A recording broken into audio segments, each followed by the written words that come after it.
านต์วันนี้วันที่9นะครับ19กรกฎาคม2563น้ำตกคลองลานณ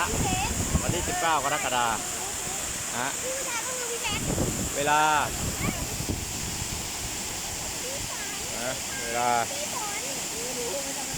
บ่าย 2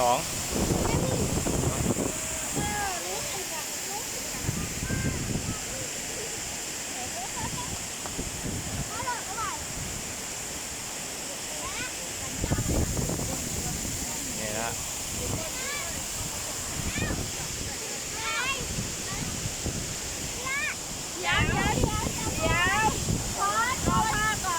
พอดเดี๋ยวหายนะพอด